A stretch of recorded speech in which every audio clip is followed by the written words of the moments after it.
সেই রাতে দেবী সেটির রুমে ফিরে এসে ঘুমাননি। তিনি নিজের হাতের উপরে নোটবুক রেখে সার্জারির প্রতিটি স্টেপ 1 ঘন্টা ধরে অনুশীলন করলেন। তিনি নিজেই থেকেই শিখলেন হাতের গতি আর মস্তিষ্কের শীতলতা।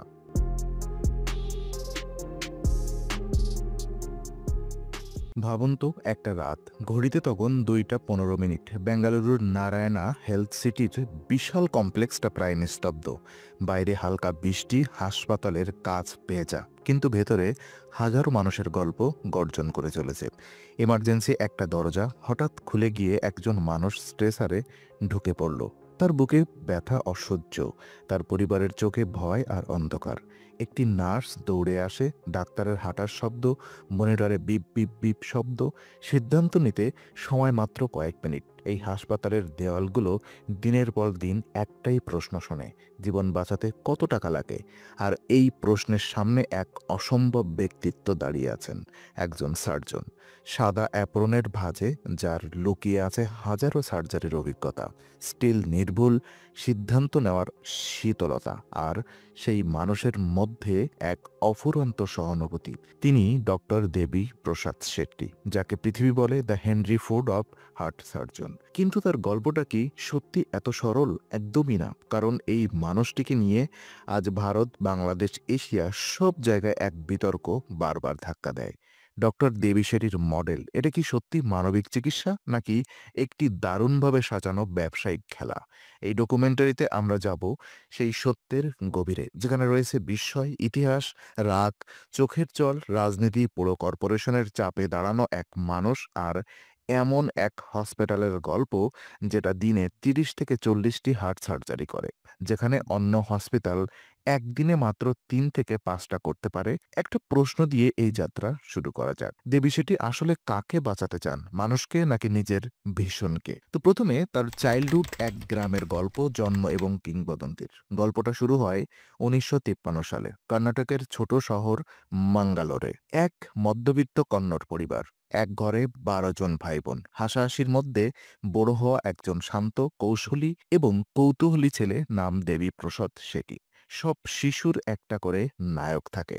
কারোর জন্য সেটা হতে পারে স্কুলের শিক্ষক, কোনো ক্রিকেটার, কোনো অভিনেতা। কিন্তু দেবী শেঠির নায়ক ছিলেন ডক্টর ক্রিস্টিয়ান বার্নার্ড, যিনি বিশ্বের প্রথম হার্ট ট্রান্সপ্লান্ট করেছিলেন। সব শিশুই বলে বড় হয়ে ডাক্তার হবে, কিন্তু দেবী শেঠির কাছে চিকিৎসা মানে কখনোই শুধু পেশা ছিল না। একটা দিনের কথা তিনি বহুবার বলেছেন, যেটা যেন তার জীবনের মোড় ঘুরিয়ে দেয়। একদিনের দুপুরে তিনি দেখলেন এক চাষি রাস্তার পাশে পড়ে গেছে। তার স্ট্রোক হয়েছে। মানুষজন দৌড়ে আসছে, ভিড় করছে, কিন্তু কেউ জানে না কি করতে হবে। ছোট দেবী দূরে দাঁড়িয়ে দেখছিলেন একজন মানুষের জীবন যেন কিছু না জানার কারণে ধীরে ধীরে নিভে যাচ্ছে। সেই মুহূর্তে একটা চিন্তা তাকে উড়িয়ে দেয়: যদি আমি ওকে বাঁচাতে পারতাম। সেই অনুভূতি এক গভীর, এক কাঁচা, এক মানবিক, যে একটা শিশুর মনে গেঁথে যায়, একদিন আমি ডাক্তার হব, আর একদিন মানুষকে এভাবে মরতে দেব না। কিন্তু তার সামনে পথটা সহজ ছিল না। বড় পরিবারের অর্থাভাব ছিল নিত্যসঙ্গী, ভাই বোনের সংখ্যাও বেশি, ফি, বই, ট্রাভেল, সবকিছুই ছিল চাপ। কিন্তু এই সব বাধা দেবী শেঠির স্বপ্নকে আটকাতে পারেনি। তিনি বলেছিলেন, জীবনে 2 ধরনের মানুষ আছে, যারা স্বপ্ন দেখে আর যারা স্বপ্ন পূরণ করতে জেগে থাকে। দেবী ছিলেন দ্বিতীয় দলের মানুষ।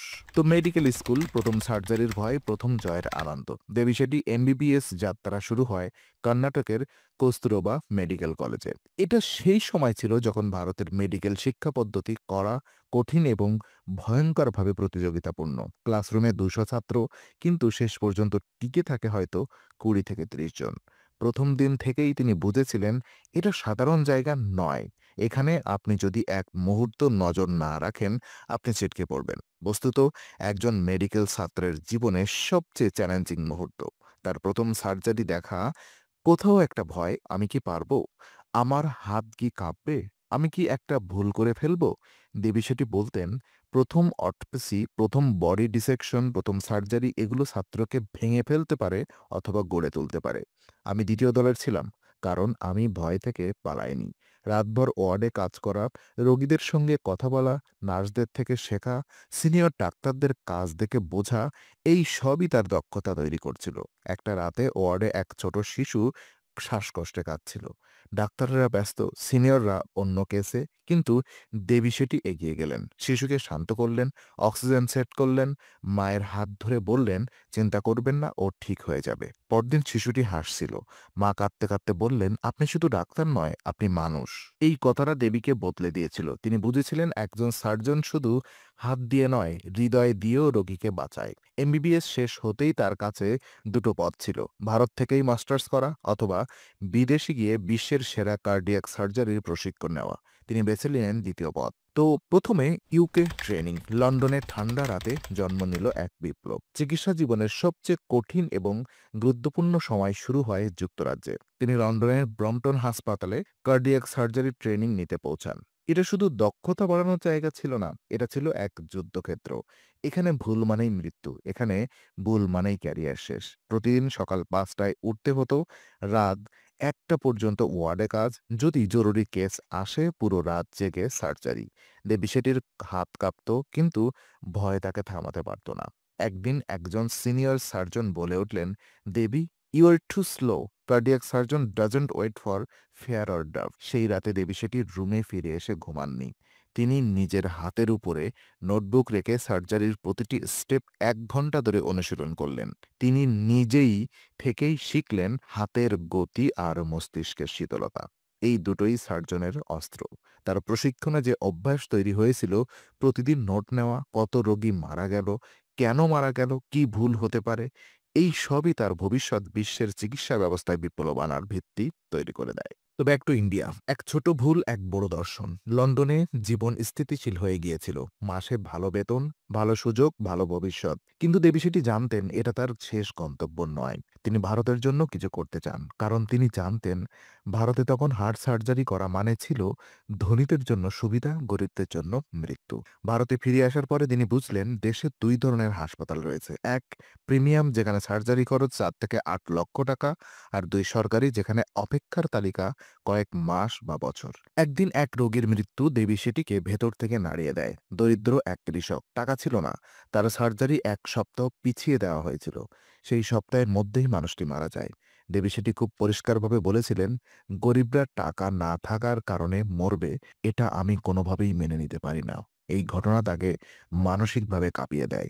আর এখানেই জন্ম নেয় সস্তা, সবার জন্য চিকিৎসা, এই অসম্ভব স্বপ্ন। তো নারায়ণা হসপিটাল, জন্ম এক অসম্ভব স্বপ্নের। ২০০১ সাল, বেঙ্গালুরু। একটি বিশাল পরিত্যক্ত জমি, ঝোপঝাড়, ধুলো, ফাঁকা জায়গা আর কাদামাটি ছাড়া আর কিছুই নেই। এই জায়গার মধ্যেই দেবী সেটি দাঁড়িয়েছিলেন।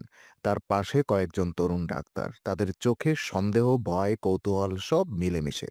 দেবী সেটি শান্ত গলায় বললেন, এখানে আমরা একটি হাসপাতাল বানাবো, যেখানে বিশ্বের সবচেয়ে সস্তায় সবচেয়ে বেশি সার্জারি হবে, যেখানে কারোর মৃত্যু টাকার কারণে হবে না। সবাই তার দিকে তাকিয়ে রইল। এটা কোনো সাধুর বাণী নয়, এটা কোনো সিনেমার লাইন নয়, এটা ছিল এক পাগলাটে স্বপ্ন। কিন্তু দেবী সেটির চোখে ছিল আগুন, আর সেই আগুনই একদিন তাকে নিয়ে আসে নারায়ণা হেলথ। প্রথম দিন থেকেই তার হসপিটালের লক্ষ্য ছিল দুইটা: এক, জীবন বাঁচানো, আর দুই, এত কম খরচে সার্ভিস দেওয়া যাতে কেউ ফিরতে না পারে। কিন্তু কিভাবে? ভারতে তখন হার্ট সার্জারির খরচ ছিল ৩ থেকে ৬ লক্ষ টাকা। দেবী সেটির হসপিটালে সেটা নামানো হলো ৫০ থেকে ৮০ হাজার টাকায়। বাইরের বিশ্ব বিশ্বাসই করতে পারছিল না। একটি সার্জারি যার খরচ পশ্চিমে ৩০ থেকে ৮০ হাজার ডলার, সেটা ভারতে তারা করছে $১ থেকে ১২০০। কিন্তু এ শুধু খরচ কমানো নয়, এটা ছিল এক শিল্প, এক নির্মাণ শৈলী, এক নতুন ব্যবসার মডেল, এক বিপ্লব। দেবী বলেছিলেন, যদি আপনি বেশি সার্জারি করেন আপনার খরচ কমবে, আর যদি আপনি কম দামে সার্ভিস দেন বেশি রোগী আসবে। যদি বেশি রোগী আসে সবার জন্য দাম কমবে। এই বন্ধ ঘরের চিন্তা নয়, এটা ছিল শিল্পায়নের চিন্তা। যখন আপনি একটি কাজ এত বেশি সংখ্যায় করেন যে তার খরচ স্বাভাবিকভাবেই নিচে নেমে আসে, যেখানে কারখানার গাড়ি তৈরি হয় এক লাইন থেকে একের পর এক। দেবী সেটি সেই চিন্তা কপি করলেন, কিন্তু মেশিন বা লোহা নয়, মানুষের হৃদয়ে। তো Henry Ford model, surgery factory. নিন্দুকেরা বলেছিল এটা কোনো হসপিটাল নয়, এটা কারখানা, পেশেন্ট ফ্যাক্টরি। কিন্তু দেবী সেটির যুক্তি ছিল অন্য। হেনরি ফোর্ড গাড়ি সবাইকে দেয়নি, তিনি কেবল গাড়িকে সবার নাগালে এনেছেন। আমি চিকিৎসাকে সবার নাগালে আনব। হেনরি ফোর্ড মডেল কি? ম্যাস প্রোডাকশন, এক কাজ হাজারবার করা, রেজাল্ট দ্রুততা, নিখুঁততা এবং কম খরচ। তো দেবী শেঠি তার হসপিটালে ঠিক সেটাই করলেন। ডাক্তাররা দিনে 10 থেকে 12টা সার্জারি করেন। প্রতিটি টিম আলাদা আলাদা ধাপে কাজ করে। সিস্টেম এত স্মুথ যে সময় নষ্ট হয় না। প্রতিটি সার্জারির ইনপুট আউটপুট ম্যাট্রিক্স রেকর্ড হয়, ভুল থেকে শেখা হয়। সার্জনরা রোবটের মতো প্রশিক্ষণপ্রাপ্ত, কিন্তু মানুষের মতো কম্প্যাশনেট। একটি উদাহরণ, ভারতে যেখানে একটি কার্ডিয়াক আইসিইউ বেডের দাম 50 লাখ থেকে 1 কোটি টাকা, নারায়ণ হসপিটালে সেখানে 30 থেকে 35 লাখ টাকা। কারণ তারা বাল্ক প্রকিউরমেন্ট ব্যবহার করে, যন্ত্র কেনে হাজারের সংখ্যায়। কোম্পানিগুলো বাধ্য হয় দাম কমাতে। ডাক্তার নার্সদের উৎপাদনশীলতা অন্য হসপিটালের 3 গুণ। কেউ কেউ এটা অবিশ্বাস করে বলেছিলেন, এত বেশি সার্জারি মানে কোয়ালিটি কম হবে। কিন্তু ফলাফল দেখায় নারায়ণা হেলথের মর্টালিটি রেট, কমপ্লিকেশন রেট সবই ভারতের সবচেয়ে কম। কিছু ক্ষেত্রে বিশ্বের সেরা রেকর্ডের কাছাকাছি। কিন্তু এখান থেকেই আবার বিতর্ক শুরু হয়, এটা কি সত্যি বিপ্লব নাকি ডেটা মার্কেটিং?